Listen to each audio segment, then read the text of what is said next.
നമസ്കാരം.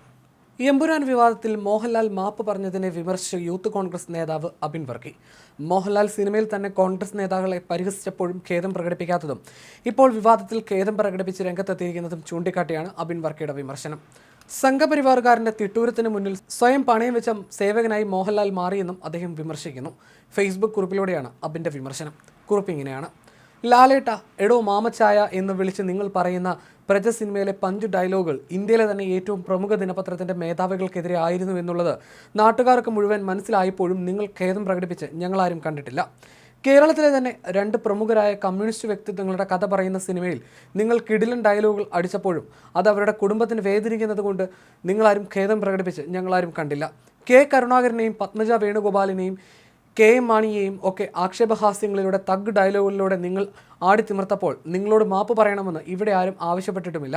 പക്ഷേ എമ്പുരാൻ സിനിമയിൽ ലോകം മുഴുവൻ കണ്ടു നടന്ന ഒരു സംഭവം ചിത്രീകരിച്ചതിൻ്റെ പേരിൽ എന്നെ സ്നേഹിക്കുന്നവർക്ക് വിഷമമുണ്ടായി എന്ന് വിഷമിച്ച് സംഘപരിവാറുകാരൻ്റെ തിട്ടൂരത്തിന് മുന്നിൽ സ്വയം പണയം വെച്ച സേവകനായി മോഹൻലാൽ മാറിയതിൽ എനിക്ക് അതിശയമില്ല. കാരണം ഈ വയസ്സാൻ കാലത്ത് ED റെയ്ഡ് നടത്തി ജയിലിൽ കിടക്കണോ അതോ സിനിമയിലെ സീൻ കട്ട് ചെയ്യണോ എന്ന ഒരു ചോദ്യം ഉയർന്നാൽ കോടിക്കണക്കിന് രൂപയുടെ ബിസിനസ് നടത്തുന്ന മോഹൻലാലിനും ആന്റണി പെരുമ്പാവൂരിനും ഗോകുലം ഗോപാലൻ ചേട്ടനും ഒക്കെ മറ്റൊന്നും ആലോചിക്കാൻ പറ്റിയെന്ന് വരില്ല. അതുതന്നെയാണ് സമകാലീന ഇന്ത്യയുടെ രാഷ്ട്രീയം വ്യക്തമാക്കുന്നത്.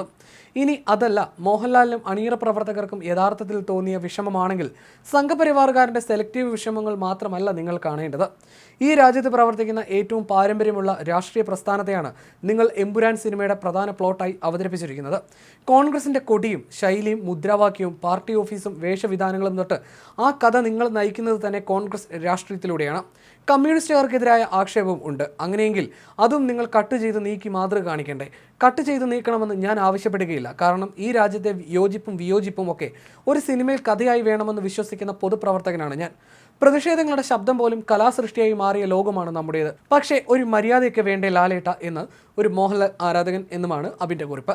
അതേസമയം മോഹൻലാലിൻ്റെ ഫേസ്ബുക്ക് കുറിപ്പ് ഇങ്ങനെയായിരുന്നു: ലൂസിഫർ ഫ്രാഞ്ചൈസിൻ്റെ രണ്ടാം ഭാഗമായ എമ്പുരാൻ സിനിമയുടെ ആവിഷ്കാരത്തിൽ കടന്നു വന്നിട്ടുള്ള ചില രാഷ്ട്രീയ സാമൂഹ്യ പ്രമേയങ്ങൾ എന്നെ സ്നേഹിക്കുന്നവരിൽ കുറേ പേർക്ക് വലിയ മനോവിഷമം ഉണ്ടാക്കിയതായി ഞാൻ അറിഞ്ഞു. ഒരു കലാകാരൻ എന്ന നിലയിൽ എൻ്റെ ഒരു സിനിമയും ഏതെങ്കിലും രാഷ്ട്രീയ പ്രസ്ഥാനത്തോടോ ആശയത്തോടോ മതവിഭാഗത്തോടോ വിദ്വേഷം പുലർത്തുന്നില്ല എന്ന് ഉറപ്പുവരുത്തേണ്ടത് എൻ്റെ കടമയാണ്. അതുകൊണ്ട് തന്നെ എൻ്റെ പ്രിയപ്പെട്ടവർക്കുണ്ടായ മനോവിഷമത്തിൽ എനിക്കും എമ്പുരാൻ ടീമിനും ആത്മാർത്ഥമായ ഖേദമുണ്ട്. ഒപ്പം അതിൻ്റെ ഉത്തരവാദിത്തം സിനിമയ്ക്ക് പിന്നിൽ പ്രവർത്തിച്ച ഞങ്ങൾ എല്ലാവരുടേതുമെന്ന് തിരിച്ചറിവോടെ അത്തരം വിഷയങ്ങൾ നിർബന്ധമായും സിനിമയിൽ നിന്ന് നീക്കം ചെയ്യാൻ ഞങ്ങൾ ഒരുമിച്ച് തീരുമാനിച്ചു കഴിഞ്ഞു. കഴിഞ്ഞ 4 പതിറ്റാണ്ട് നിങ്ങളിൽ ഒരാളായാണ് ഞാൻ എൻ്റെ സിനിമാ ജീവിതം ജീവിച്ചത്. നിങ്ങളുടെ സ്നേഹവും വിശ്വാസവും മാത്രമാണ് എൻ്റെ ശക്തി. അതിൽ കവിഞ്ഞൊരു മോഹൻലാൽ ഇല്ല എന്ന് ഞാൻ വിശ്വസിക്കുന്നു. സ്നേഹപൂർവ്വം മോഹൻലാൽ എന്ന് പറഞ്ഞാണ് മോഹൻലാലും തൻ്റെ കുറിപ്പ് അവസാനിപ്പിക്കുന്നത്.